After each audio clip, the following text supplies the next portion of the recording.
This segment is brought to you in part by the Canadian Historical Arms Society, owners of the Genesee Range, the premier recreational sport and training facility in Western Canada. See us online at historical-arms.com. The Quiet Professional, a podcast about law enforcement, security, justice, and politics. We are digging deeper on the issues and going where the information takes us with access to experts and authorities. Welcome to The Quiet Professional. Hey everybody, welcome back to The Quiet Professional. Today we are going to be talking about politics, law enforcement, and security. For that, I have got a returning guest to the show. It's actually been quite a while, and we'll get into that. But I've got Councillor Mike Elliott here from the City of Edmonton. Mike is from Outport, Newfoundland, and holds a political science degree and began a career of service as a pilot and officer with the Royal Canadian Air Force. He later joined the Edmonton Police Service in 2005 and rose to the rank of Staff Sergeant. He also served as the president of the Edmonton Police Association and at a time the Alberta Federation of Police Associations, and was also a director for the Canadian Police Association. Mike is an active community volunteer and Canadian Blood Services donor, and he has received the Queen's Diamond Jubilee Medal, Queen's Platinum Jubilee Medal, and the Order of Merit of the Police Forces. I'm going to say welcome, Mike, and I'll cut the bio there because you got so much more going on. But yeah, so thank you for coming back and joining the show.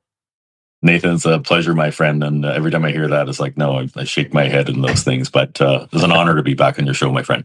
You know what? As I was saying in the intro, October of 2022 was the last time you were on here, back when you were the president of the EPA. And when I was kind of getting this podcast fired up, and what a time that was. But I just want to say thanks for being one of the first people to support it and believe in it. And right from the get-go, you helped a lot with bringing in some of the guests to help build the credibility of this show. So I want to make sure I say that publicly again, if I didn't say it in 2022. No, you had the foresight, Nathan, to see something that could grow and be an avenue for education and awareness and to bring questions and debate. Mm-hmm. And I think it was fantastic. And what you're continuing to grow and what you've achieved, I'm so proud of you. And I look forward to the future of the show. Yeah, thank you. And you know what? It's one of the best things about this has been just the bringing people on ride-alongs and some of the connections I've made, but also bringing in people that you would typically think might not want to talk to law enforcement, might not get along with them, from politics to academia.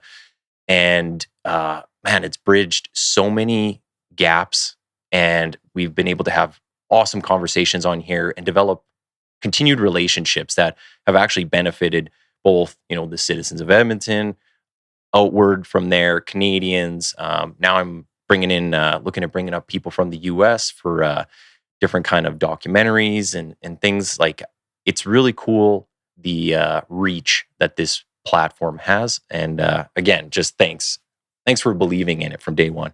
No, thanks. And I like the fact that I'll just finish off this, that you bring people in and have the ability that this show that I'm a person as well. I have a job to do as a police officer, but people get to see the person behind the uniform. Mm-hmm. And I think the connection there is fantastic. So thank you. Yeah. Let's get into talking a bit about you. So you jumped obviously from the police service over to the City of Edmonton. I want to know kind of why now? What was the decision behind that? And then we'll kind of get into just what running for politics is actually like. Yeah, it's a bit of a show. Not a show. It's a bit of a story behind that because after I finished the police association, I was diagnosed with PTSD, and I was very fortunate enough to be sent to Calgary with the Newley Institute for a treatment. And it truly that saved my life. It really, really did. When you don't realize that you're in like the frog in a pot of water, you don't realize how deep you're in it. But I returned from that, and I was only back on the job for maybe a couple of months when at the time Councillor Tim Cartmel approached me and he said, "Hey, Mike, I'm going to be taking a run at the mayor," and he said, "I'd like you to replace me in the ward as the ward councillor." And initially, I said, "Look, my friend, I just came out of treatment. I just want to get my stability back again, get my to get under the umbrella of the EPS and just take my time, essentially." Well, months went by, and then Tim reached out to me and goes, "Hey, Mike, any reconsideration?" And I was like, no, no, no. And months keep going on. And so finally, I was like, yeah, I can tell you, I had a conversation with, the time was Dale McPhee, and he opened my eyes. He said a few things to me, but those I'm going to keep those confidential because it's just one-on-one conversations. But he opened my eyes to the fact that he said, essentially, what are you trying to achieve and what are you trying to accomplish? How can you make an impact in your community? Yeah. And those statements resonated with me because although I loved being back in the uniform in a non-operational role, and I believe I was trying to do my best to help people in the branch, in this case, the Southwest Division, I said, what an opportunity to try to help out, not just within your community, but help the city. And so it was that moment that I reached out to Tim and I said, "Tim, I'm in." Okay. And that's when part of me went, "Oh my goodness, what am I doing?" But it's like anything in life, when you take a step outside of your norm or outside your comfort zone, mm-hmm. It is exciting and nervous at the same time. So in essence, I can say it was Tim and it was Dale McPhee that influenced me to step outside the policing world and try something new. Well, would you think, would that be a natural transition from doing the president job of the EPA? That seemed very political, and you go do kind of lobbying stuff. We had the lobby days in Ottawa. I remember going to that. So do you think that was kind of just something you could draw on a lot of? Yeah, I've always been interested in politics. And even when I went to university in Memorial, I was approached by a gentleman from a political party when I was quite young and tried to encourage me to run there provincially. And I said no. And then while I think it was my first, well, put it this way, it was Prime Minister Harper was in power with the government. And I was provided an opportunity to be an advisor for public safety, the Minister of Public Safety at the time. The thing as it would have been, my children were young and I'd have to essentially leave policing and move to Ottawa. And I thought about that because I was like, what a way to influence the criminal code, influence public safety. And I thought long and hard about it. And sometimes things work out. I end up turning it down because my kiddos were young. And I was thinking about 8 months later, the Harper government was prorogued. So I would have been out of a job. Policy wasn't in place, then I could probably return. I had to reapply probably to the EPS to try to get back. And so I was interested in that way. And to get back to your point, I've always involved in from Ottawa to provincial to being in politics. So to me, it was sort of I don't say a natural fit, but given that was, I'll say my forte, which I loved, I thought it was a natural transition to move into the city council role. Yeah. Yeah. So when you're running for city council, what's that like? I mean, you got to go out and talk to people in your area, but what do people not see maybe or not consider? Just the amount of time and places that you got to be all the time, and the amount of people you talk to. So what was that like? And I think for your listeners as well, one thing that I didn't realize too is to run for city council, you really have to put your life on hold, because under EPS policy and under the Municipalities Act, I'm trying to remember which act it is, I could not hold my role as a police officer and run for city council at the same time. So I essentially had to put my career on hold. And when I say my career on hold, I had to acquire permission from HR to go on a leave without pay. So here I am taking months off to, no paycheck, no benefits. I still have my kiddos, still have your mortgage, still life's bills you got to take care of. And every day I'm out. So I get up and I'd start door knocking from approximately 9:30, 10 o'clock until the sun went down. And knowing that, it's I don't have a paycheck to put food on the table. So I was using any savings that I had. I was going into my line of credit. And in addition to that, I'm trying to raise money because how do people know what I'm doing? So it was days, Nathan, that I was like, I think I have this, because I was getting great feedback at the door. And then other days I'm knocking at the door going, whoa, man, what am I doing? Because it's like opening the door. It's like, you're running for where? Who? No, no, thanks. Door in your face. So it was the up and down emotional roller coaster in this because of, God, because the times like I have this, I'm going to do it. And other times like, what am I doing? So truly the emotional roller coaster for it. You know what? That honestly sounds scary. I don't know if I could ever, if I could even think about doing that kind of stuff, right? Like you got to be in a good place to take on those challenges. When you go door to door and you're talking to all these people, like I've had people come to my door, but I don't really ask them any questions. I don't know. I've never really thought about it until, I had some people on the show. And then I consider, when they ask you a question, are they looking for promises?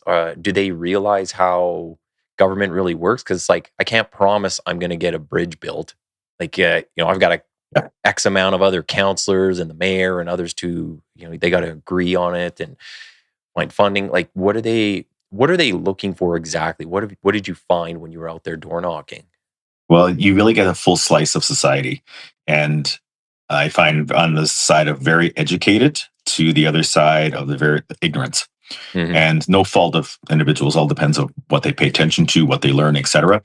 But some people were really on their game talking about public safety is a major issue. You need to influence the police commission to influence the EPS. So they knew the span of, the control over there for the policies and procedures and to taxes. But on the flip side, people were like, we need to build more schools. You need to take care of the healthcare issues, and not realizing either that's a provincial matter or that's a federal matter. Yeah. But what I will say though is I quickly discovered in the campaign cycle is that the majority of issues that our citizens are concerned about are a municipal issue.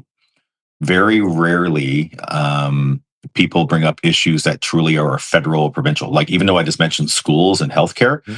But a lot of issues were brought up about public safety, right? That could be right, given that EPS is right in here. That's our issue within our city. I'm so tired of the snow clearing. Once again, our issue, right? It's a municipal issue, from taxes to garbage collection to water to waste to EPCOR, like you name it. Think about the day-to-day things that you do every day in your life here in Edmonton or in any city, and the majority of things that you're concerned about are a municipal issue. Yeah. So I knew that we were responsible for many things, but really getting out is like, oh yeah, that is a municipal issue. Yeah, that is a municipal. It's an eye-opening, not just for the citizens at the door, but even for myself. Maybe as somebody who's running for council, like, did you have to study these issues before? Did somebody give you a playbook? Because I would think, like, if I just said today, I'm going to go out, I'll door knock, and I'm going to run for council. I mean, I was doing a totally different job yesterday, and now I'm going to get into politics, and you go to the door and someone's bringing up an issue and you're like, is that my issue? Is that something I even can have an effect on? Like, so you kind of got to be careful what you're saying back to them, I guess. Like, how do you know what to take on or, was there anything that surprised you that maybe somebody brought up and you're like, wow, they're way more educated on this than I am? Well, I'll hit it on two fronts with that. So one, I've always want to approach it with honesty and integrity when you're knocking on a door. So if I didn't know about an issue, I told them, I said, I do not know. But one thing I would do was like, hey, can I get your email or can I get your phone number? Because I'll follow up with that. Yeah. I will find out and get back to you. So that was one thing I always want to do. Never promise anything because I can't achieve, because as you know, it's a democracy and I need 6 other votes on council to get the majority for the vote in something. So I never promised, but I always said, I'd look into the matter and I'll see what I can do for you. Mm. On the flip side, you're right. Coming into municipal elections when there's areas like we talk about infill, right? For example, that was a contentious issue during the debate for 8 plexes or 6 plexes or where it's going to go. So one thing I was very fortunate enough is that where Tim Cartmel asked me to run, Tim was a 2-term councillor and he created a team that was going to run on this. So for infill, I remember going back to Tim and going, hey, this issue is coming up. Can you educate me on it? And documentation was provided. He'd sit me down and do a one-on-one, even though he's busy. But that was so advantageous on the other aspect of it as well. It's like I had no experience in creating pamphlets, websites, what platforms, what pillars am I going to run on. So having a team was very advantageous for me, because Tim's team helped me create this. Because I've also had conversations with people who are running just by themselves, and they were like, Mike, I'm just looking online, trying to get help from the sidelines. So that aspect can be quite daunting as well. But I guess to summarize right back again, it's like, always told people at the door I'd get back to them. No difference in policing, right? You take a file, you need to ensure that you follow up with that complainant, because if not, they lose trust and respect for police. Yeah. And this is no different, but having a team was very, very beneficial for me. That I think would be obviously helpful. I just feel like there's so many issues, and people, like you said, it's such a variability in the person you might get at the door and what they actually pay attention to. And then just their level of knowledge and understanding of the issues in there. It's like, boy, that would be a lot of people to get back to. And you're like, okay, how much did I have to explain to this person, or did they understand this? Am I educating them, or am I just kind of like giving them some info? I don't envy that job. Yeah, but I will say this, Nathan, I've already discovered quickly too, is like, of course, you got to be polite and courteous and be respectful and integrity. What I do find challenging at times, not all the time, but occasionally, is, and I'll put it in relation from a policing aspect, that if you're investigating a file and there's an allegation that he said, she said, and you go to the complaint and say, look, I don't have enough evidence here.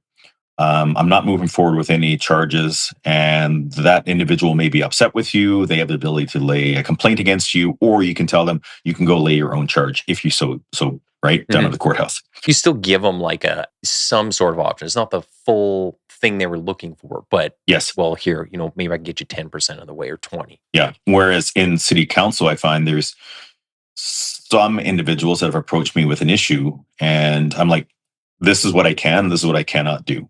And it's, for some individuals, it's still not good enough.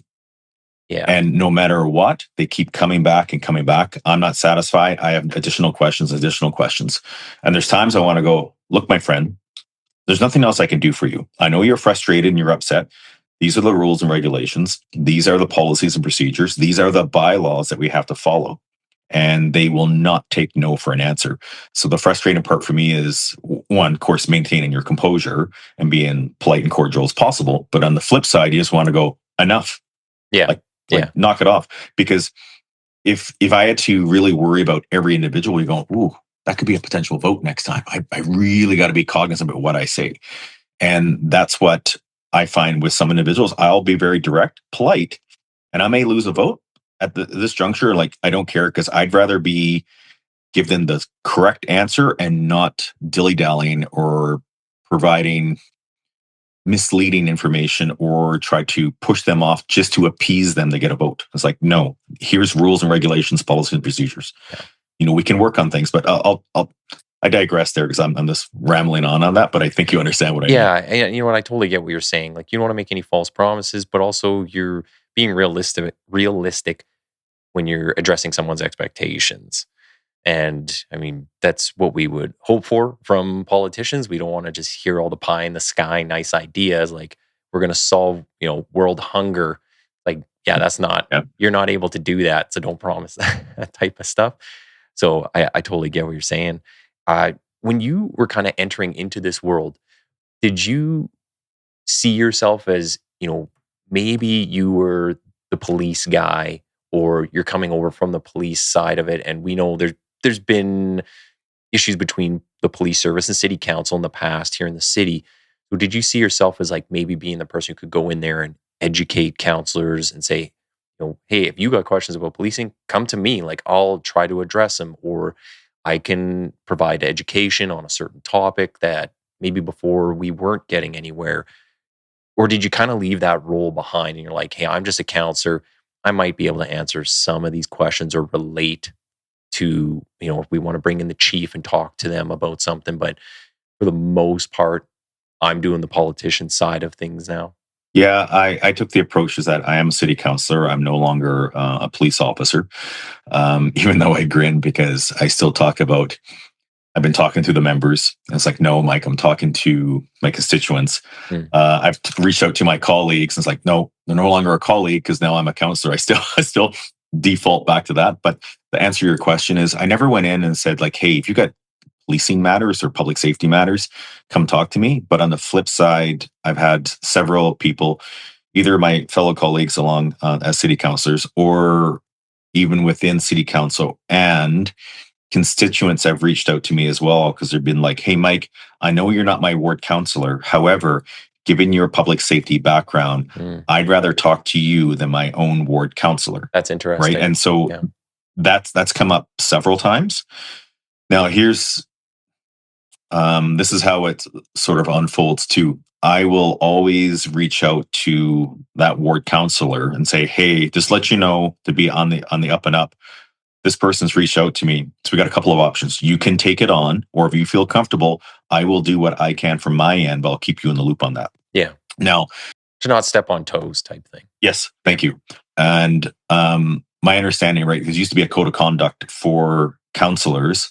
The provincial government removed that because I believe, I want to make sure I've got this right, but it's my understanding that if I were in the past take a constituent's concern in a different ward, that could potentially lead to a code of conduct complaint, because now I'm stepping into somebody else's ward. But I do know the provincial government is implementing a new code of conduct for councillors and a new investigative process. So I need to find out where that overlaps, because I do not want to break the code of conduct. But two, like I said, back to your question, I do receive quite regularly questions being sent to me due to my background, 100%. And I will state this too, people reach out to me because they believe I look at things through a different lens than potentially some of my colleagues. And that could be from a political standpoint, where they stand on the political spectrum. That's also come up as well. It's like, Mike, I want to talk to you because I feel that your approach on things are a little different than other colleagues on city council. That also pops up. I think there's something to be said for that, though. Having that different lens piece is very important. I mean, I think of like when I go to my kids, the parent council at their school, and you'll have like 30 people in the room, and then, there's graffiti on the slide, and there's 30 adults in there, and they're like, wow, this, like, the world is ending. Graffiti on the slide, and what are we going to do? And what are we going to say? And I'm like, oh, you just do this. And then you just give them an answer, like, oh, okay. Yeah. And it's like, I'm so used to being the person that comes into the room or into a situation and is looking, like, providing a solution for people. And whereas, you might not be able to get that because these other counselors or people that the constituents are reaching out to, they don't have that frame of reference, they don't have that mindset. Yeah. So as long as you can kind of keep that, I think it's beneficial. Now, obviously, I get the code of conduct piece, but I think if I was a city councilor and I was like, again, going back to that humility piece, and like you're saying when you're campaigning, if you don't know, have the humility to say, you know what, I don't know, but I know a person who does know, and I'll put you in contact with them. And I don't see that as necessarily like somebody has to worry about losing votes for that, or maybe they're worried like, oh, I don't have the answer, I'm going to lose a vote. Like, I'm finding you the answer, I'm putting you in touch with the right people. And I think that is the proper way to think about it, and the proper route to go. Yep. And you hit the head on the nail too from another couple of aspects, is that every time I end up going, not every time, but significant number of times I go into meetings, we're meeting like people of the hotel industry or people of, downtown coalition, whatever association. One thing that generally is a common theme is public safety, right? Especially in our city, because we talk about, tax increase, our businesses are not where they used to be. Our business tax or non-residential tax is lower. But a common theme is like, yeah, Mike, I'm trying to run a business downtown. However, I have a public safety issue. Hotels, I got a public safety issue. I can keep going on and on. And like, I even bring up, because you and I, we just think about like SEPTED. Yeah. We just talk about it like it's in the back of our head, like it's nothing, like everyone's talking about it. But I'm amazed at groups, associations, when I talk about the simple concepts of SEPTED, and they're like, Oh, I never thought about that. Just for people, like, for understanding, SEPTED is basically like manipulating your environment to make it safer for your structure or the people there. So more lighting, kind of trimming trees a little higher so you have like places to hide and Yeah. all that kind of stuff. Yeah, 100%. And then I'll talk in very general terms. I talked to a gentleman who's a part of like the hotel associations and some of the issues that they're encountering. And I said, hey, if you ever thought about essentially getting on the same page, meaning like I'll go something simple. I'll go something simple to get the concept behind it. Hey, why don't all the hotels get on an email distribution list? I'm using that type of language, but we even went more depth because if you have an issue in downtown, maybe that group or person is now moving to the west end of the city. Maybe they'll move to the south side. How about you share information to say, basically like a both, like be on the lookout for these following individuals because they're causing disorder, crime, damaging a hotel. I know the bar industry, they did that. Yeah, right. The bar industry is a prime example, especially in your line of work, what you did. And so, I brought it to the hotel side and they're like, I never thought about that. And then I'm talking to like the Kingsway Business Association as well, and they're encountering issues with thefts. And I'm going off on a segue here, but when I hear about crime is down in Edmonton, but I also want to peel back the lens on that. I said, is it down, or is there a reporting issue? Because I've talked to one individual who owns a business, quite a large business in the city, and he spent about $500,000 on public safety on security, and he's still losing about $500,000 in goods being stolen. But he was like, why report it? Because by the time the police show up, and if they do get the person, I know the person is going to get released because of the current federal system for bail reform or parole reform or the revolving door, right? We see the criminals going in and out. There's no accountability for that. So they just go, why report it? So I'm going on a slight segue here, but it still involves my role, but that public safety aspect of it too. And that gives me concern because I talk about, you need to report this. But I'll pause there, my friend. But I know you know what I'm referring to. No, I get it. Do a lot of the people that come to you, do they bring up any issues like they don't have a point of contact with the police service itself? Like, why do they think I should go to my city councillor as opposed to the police themselves? Is there like a gap in that? Maybe there's no point of contact. Maybe they don't know that they can go to police, or what's missing. I think there's a number of factors in that one, and I do know that areas that have a beat, you can tell they have a good beat, right? Yeah. They can tell me. I said, like, who's your beat sergeant? Who's your beat constable? And they can tell me, and other people will go, I think we have a beat. So it makes me question either you can tell a good beat, or you can tell an area either that beat team needs to do more work in that area, or that owner or manager needs to do, because I don't want to say that the beat team is not doing good work. I don't know. I need more information. I don't know about if the owner is engaging the beat team as they should. But on the flip side, though, there's some owners like, well, we don't have a beat, Mike, and we're tired of just calling, because every time we call, we get two different patrol officers show up. So I mentioned to them is like, hey, what is EPS returning with now? Why am I forgetting the name? Like a CLC, like community liaison constable. Liaison constable, yeah. Yeah. And from what I've picked up so far in my like 6-7 months in this term as a councillor, is that having a point of contact with a police officer is so important. And that's why I really try to push, even though I can in my role, we got to go through the police commission. If I had my way, I'd put a beat team like down in Churchill Square area. I'd have a beat team in the economic area of the city, because some people may say I'm biased towards beats. I'm going to turn and say I'm not biased towards beats. I'm going to say I'm more of a subject matter expert in beats, because that I'm going on a bit different here, but people, you're biased, and it's like, no, I'd like to think I have a bit more expertise in that area. And plus, you and I both know the benefit of a proper beat team. No difference in when you had your role, my friend, going out at night, work with the nightclubs, that relationship that you built with the nightclubs, there's no money you can put on that, because to have that ability to text, call, hey, this is what's on the go, it's invaluable, absolutely invaluable intelligence. It's saved a lot of time in law enforcement response times too, because we would have people reach out directly. So I was with the gang suppression team. We could be in the north end working on a project or helping another unit or just doing our own thing, being proactive. We could be in the north end and someone in the south end, like deep south. It's like a good 30 minutes, even if I was code driving, emergency driving.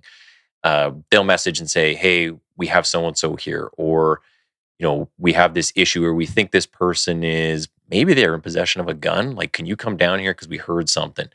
And it's like, hey, you know what? We're doing this thing. Yeah, put in the call, put in the 911 call. But if it was something less of an emergency, then we could say, yeah, we'll be down there in like 30 minutes. And we save a call from the board and we save patrol from having to go to that. And, you can provide a little bit more of that subject matter expertise to those people, and then also come up with the solutions, whether it's SEPTED or, hey, sign them up for agent status or whatever it might be, to help solve their problems or at least kind of mitigate some of the issues that are out there. But yeah, I think it was, having that expertise. Maybe you have a bias to it because it's just what's in your mind. It's the way you think, but it's not necessarily a wrong thing. Like, I don't think bias always has to be seen as something that's negative. It's just, thank you. Yeah, we just have, these experiences, and I draw on my experiences. And if I can use that to help you solve a problem, then that's what I'm going to do, or point you in the right direction if I don't know. Yeah. Yeah. And you're hitting, I guess I'll take that and I'll go. I've had people reach out to me about, Mike, I have development issues in regards to a property of land, from neighborhood structure plan or an area structure plan. Not my area of expertise. I know nothing or very little about land development. However, one of the things I have done since I've gotten on this role, I've had about 10 different meetings with 10 different land developers and probably half a dozen meetings with administration who sole focuses on that, right? Mm-hmm. And so I'm glad you said about a bias is not always in a negative sense. It can be very much in a positive sense too. But if you don't know a certain area, like, jump into it and learn it and be the best that you can at that with what the information you have. Yeah, totally. One thing I wanted to ask about, and just want to make sure we get it in within the amount of time we got here. And sorry if listeners think I sound weird. I've got this head cold that's killing me right now. So took a bunch of Tylenol before we jumped on the podcast. I wanted to ask, when you go to city council, do you receive any sort of security training? And I'm largely asking in the sense of kind of like you see all the stuff in the news about foreign influence or, Chinese police stations and all this stuff that's been in CBC and the Globe and Mail and different areas. Now, I'm not necessarily talking about lobbying, but lobbying I don't think should be seen as completely separate, because there are issues that can come up in that. But I'm just wondering, as someone who's new to council, you go through whatever orientation program you have, do they talk about any of this stuff? Like, hey, someone's going to approach you and try to influence you. Maybe look out for these type of groups. Or, when you go into a room and you're shaking hands with 30 people, is there a program so that you know who you're shaking hands with? There's a lot of issues that can come up. And I'll come back to the question. I'm just going to explain a bit more. I've had a number of councillors and politicians out on ride-alongs. I've had a bunch on the podcast and just in general conversations. And out of all the ones I've had from municipal to federal level, there's only been one that has actually said they think they remember having taken maybe a course, or they had some, a 1 hour, 2 hour thing, just talking about, hey, you might experience some influence or people trying to get you to go a certain way. But that was it. And from what I've seen out there, we go out to some of these events and I see certain people shaking hands and I go I don't know if that person wants to shake hands. They don't know the background that I know on that individual, but now you're in a picture with them, right? Now, maybe they have some leverage on you. So again, just kind of back to the question, do you have any sort of security training on that? Does anybody know what to look for or who to even talk to if they want to? inquire about it? Short answer, no. Yeah. Yeah, short answer is no. Now, when I get in, we do go through, I consider, extensive orientation, and it's quite, using the phrase, like through a fire hose, because you're hit with every type of presentation, PowerPoint, meetings, because you're trying to get you up to speed as quickly as you can about every aspect of city council. And one of those meetings does involve their security. But I found the security was more about the physical aspect of city council, about security protocols and what they have in place. If Don't let someone tailgate behind, a door you got to swipe through, like that kind of stuff. yeah. But yeah, exactly, the physical aspect. But in regards to be cognizant of foreign interference, people trying to navigate to gain a relationship for information, things of that nature, nothing at all. And so that's no. I like to believe I'm try to make myself aware, but at the end of the day, I don't know everybody, and I've met hundreds of people right now. And whether or not they are genuine or they're trying to lobby, or is there an ulterior motive behind what they're doing? I don't know. I can tell you, though, I've had one individual approach me several times talking about how we should do business, I'll say, with China, and the benefits and having contacts with government in through China. And to me, it's like, man, you're being so evident about it. And maybe that person is totally naive or ignorant, or they are. I do not know. Based on my conversations with this person, I think it's more ignorance than anything else. But it still doesn't take away the fact that there's people out there that's their sole purpose. Yeah. Is to for foreign interference or to acquire new information. That's why there's, I'm sure you've had conversations with member of CSIS, and it's alive and well. And if some people think, oh, that wouldn't happen here, I think it's very naive to think so. Yeah. Well, I will just straight up say they'd be 100% wrong in saying that doesn't happen here. And maybe some people would say, well, isn't that the police service's job to tell individuals about that? Yes and no. I mean, public safety is at every level, kind of like you were saying earlier. Public safety, yeah, we can deal with that at the municipal level, but there is also a provincial aspect to it. There's a federal aspect to it. As a local law enforcement service, it is something that is missing from our game. Like the intelligence component is, in that sense, is a big hole, I would say. Now, are there other agencies like you mentioned, CSIS or CSE? Like, can they come in and educate people? Maybe. I don't know if they're at that stage. Like, they've started doing some things more publicly. They put out a lot more, I see, on like social media.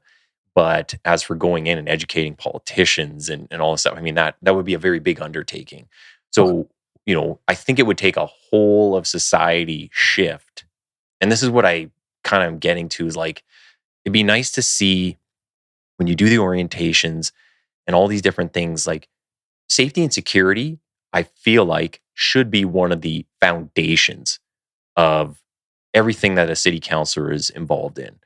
It's like almost like, when you look at Maslow's hierarchy of needs, and it's like safety and security would be like your base, right? I got to feel safe and secure before I'm going to be able to do anything else. Yeah. But it's just like I don't know, maybe we call it like a diamond, like a real thin point at the bottom is your safety and security. Don't let people tailgate you when you swipe through a door, or, if someone doesn't have their pass showing, maybe ask like, hey, who are you? Can I help you, kind of thing. But it's still like so much on the niceties, that type of side. And then you kind of get more into like the wider part where it would be like, okay, now we're going to talk about, land development or municipal laws or whatever it might be. Like, it's a component that is very overlooked and not taken as, or not given the level of, I don't know, due that it should be.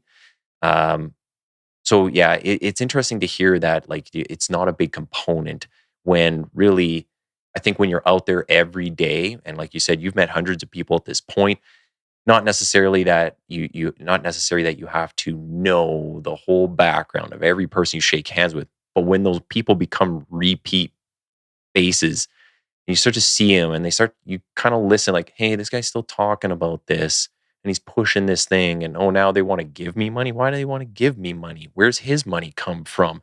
Do they teach anybody to ask those questions? And from the sounds of it, from all my past conversations, that does not happen. So Yeah. And I even go a little further. Like I have not, because it's been so, like I said, information overload. It's been so busy up to this point. But when I get a little bit more comfortable in this role, because I find this role here reminds me, those saying back in policing, about 4 to 6 years on a job before you can really feel comfortable handling almost every type of call. That was always been like the theme for policing, from my viewpoint. And it feels like I'll need a term under my belt before I can go, hey, I've got a full grasp of what's going on here in this role. But nonetheless, one thing I haven't done, but I know I shouldn't make assumptions, and because it could go down the wrong road. But to summarize this, like, I would hope the security area within City Council are doing regular testing. When the EPS would send out, like, almost like phishing, they would send out random emails just to test to see if somebody would bite on it. Are there companies or individuals like testing our security systems, say if they can break in, through the back door? What areas are we looking to protect our computer systems? Right? I don't know if that's being done, and I hope it's being done. But like I said, once I get a little bit more comfortable, I need to reach out, because I don't want to come in, as we talked about this beginning of this, I don't want to come in and be that counselor. It's like, oh, Mike's a cop and now he's moved into this role and he's still acting like a cop. Yeah. Right. I'm trying to open up, because they have their job, and I certainly hope they're doing their job, and I have reason to believe they are. But once again, I do not know. Yeah. And if I may, that segues into, I remember doing our swearing-in ceremony, and we had to provide a list of every guest that's going to show up, name in advance. You get your ticket, etc. But yet, during the swearing-in ceremony, it was noted that there was an individual in the room who, at this juncture, accosted somebody close to me and sat in a VIP area. And that, I noticed it and got brought to my attention. So when I started making inquiries, I said I want video pulled, et cetera, et cetera. They're like, they didn't know who this person was. This person just ended up walking in, sat in a VIP area. There was like no one checked on that individual to find out how he was there. And so clearly it was a clear breakdown in security, and that's been taken into consideration. Right. So swearing in almost like day one of the job, here's clearly an easy breach to address, and it was just some individual who walked in. So at least we brought it to their attention. Whether or not they're going to act upon that, I don't know. Once again, not my area, but I've been keeping an eye on that. Yeah. Well, you know what? I appreciate the work you're doing. We're just right at the end of the time here, because I said I'd get you up by the top of the hour. Where can people find you and follow your work? What's the best social media and websites for them to check out? Yeah, sure. So an easy way to, if you want to sign up for my email distribution list, it's just mike.elliott at edmonton.ca. That's my email. And I'm on LinkedIn, Facebook, Instagram, and X. So if you just literally Google Mike Elliott City Council, you will find me, because I can't recall my handles right now. On X is AFPA at Elliott. And so that's the avenues they can get a hold of me. And of course, maybe they can go through you too if you want to get a hold of me, Nathan. I'll have all that up in the episode description. I want to say, thank you for continuing in your service to Edmontonians, and even the stuff you did with the police service and with the police association. It's really appreciated. And I wish you, all the success over there. And I'll have you on before another 4 years goes by. So maybe we'll try setting it for a few months. Well, the 4-year budget cycle is going to be coming up here shortly in a couple of months. So that's going to be a massive debate because I will look at it needs versus wants, and how we can try to minimize any tax increases upon our citizens. So yeah. Great. But thank you, my friend. Hang on the line for 2 seconds. We'll say bye offline. Hey, everyone. Thanks for listening in and following along with the discussions. Be sure to click the follow or subscribe button on your respective listening platform. Also, check out the Quiet Professional on X and Instagram under TQP780. And most importantly, please share where you can. Everyone has a part to play in getting these education and information pieces out there, so pass it along. Thanks again.